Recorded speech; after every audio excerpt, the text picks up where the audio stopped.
నమస్తే, welcome to hit TV. నేను మీ మాధురి. ఈరోజు మనతో పాటు ఉన్నారు రామ్ శర్మ గురూజీ. నమస్తే గురూజీ. నమస్కారం. గురూజీ, మనకి వైశాఖ మాసం వస్తుంది కదా. ఈ వైశాఖ మాసంలో 12 రాసుల యొక్క స్థితిగతులు ఎలా ఉండబోతున్నాయి? ఈ రాశి వాళ్ళు ఏమైనా చేసుకోవాలి అంటే పరిహారాలు, ఎలాంటి పరిహారాలు చేసుకోవాలి, ఎలాంటి పరిహారాలు ఎలాంటి పూజలు చేసుకుంటే వాళ్ళకి ఇంకా ముందుకు బాగుంటుంది? శుభం తల్లి, సంతోషం. శ్రీ గురుభ్యో నమ. శ్రీ మహాగణాధిపతయే నమ. గురు బ్రహ్మ గురు విష్ణు గురుదేవో మహేశ్వర గురు సాక్షాత్ పరబ్రహ్మ తస్మై శ్రీ గురవే నమ. హరితస గోత్రోత్పన్నం హరిభక్తిపరాయణం శంకర గురువరేంద్ర చరణం శరణం ప్రపద్యే. శ్రీ మహద్భ్యో గురుభ్యో నమ. అరుణాం కరుణాతరంగితాక్షిం ధృతపాశాంకుశపుష్పబాణ చాపాం అనిమాధురయూవృతాం అయోకైః అహమిత్యేవ విభావయేద్భవానీం. శ్రీ గురుభ్యో నమ. వైశాఖ మాసం మే నెల అంటే ఏప్రిల్ 28వ తారీఖు నుంచి మనకు ప్రారంభమవుతుంది. ఈ మే నెలలో గ్రహాల యొక్క స్థితిగతులను బట్టి ఈ మేషరాశి నుంచి మీనరాశి వరకు ఈ 12 రాశుల వారికి ఎలా ఉందో కొద్దిగా మనం చెప్పుకోవడం జరుగుతుంది. గురుగారు, వృశ్చిక రాశి వాళ్ళకి ఈ వైశాఖ మాసంలో ఎలా ఉండబోతోంది? అమ్మా, ఈ వృశ్చిక రాశి వారికి ఈ నెలలో అన్నింటా జయం. ఒకటి ఏంటంటే ముఖ్యంగా వృశ్చిక రాశి వారికి చెప్పేటువంటిది ఇంతవరకు అర్ధాష్టమ శని యోగం ఉండేది. అర్ధాష్టమ శని ఉండడం వల్ల గత 3 సంవత్సరాల నుంచి కష్టాలు పడుతూ వచ్చారు వృశ్చిక రాశి వాళ్ళు. ఇప్పుడు మొన్న మార్చి 29వ తారీఖు ఈ అర్ధాష్టమ శని వెళ్ళిపోయింది. ఇది ఒక శుభం, మంచి రోజు, మంచి కార్యక్రమం.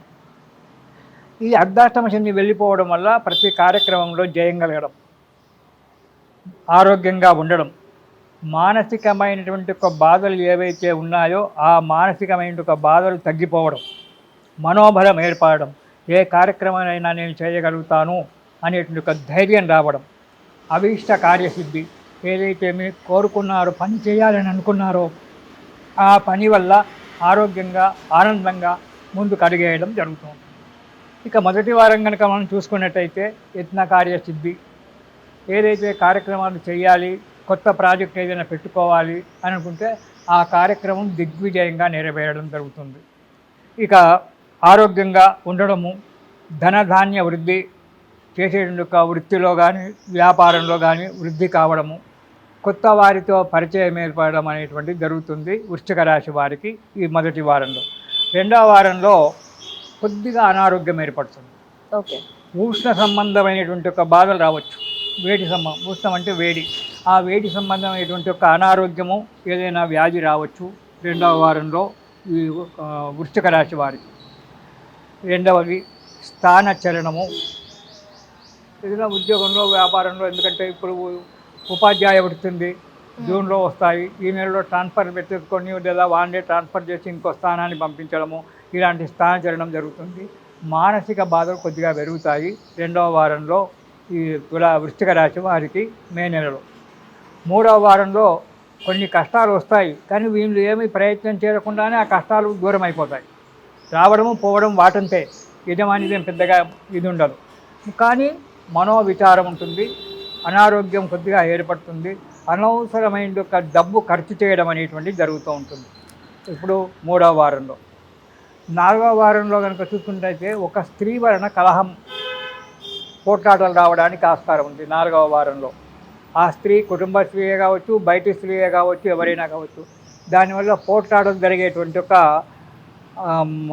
యోగం ఉంది. కాబట్టి ఎవరితోటైనా మాట్లాడేటప్పుడు వృశ్చిక రాశి వారు చాలా జాగ్రత్తగా మాట్లాడాలి. ముఖ్యంగా ఆడవాళ్ళతో మాట్లాడేటప్పుడు మనతో జాగ్రత్తగా మాట్లాడండి, నోటిలో అదుపులో పెట్టుకోండి.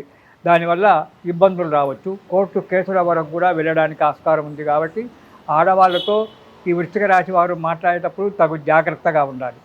రెండవది అధిక ప్రయాణాలు చేయడము, అస్థిర బుద్ధి, స్థిరమైన ఒక నిర్ణయం చేసుకోకపోవడం వల్ల కొంత ధన నష్టము, ఆరోగ్య నష్టం కలిగేటువంటిది ఈ వృశ్చిక రాశి వారికి ఉంది.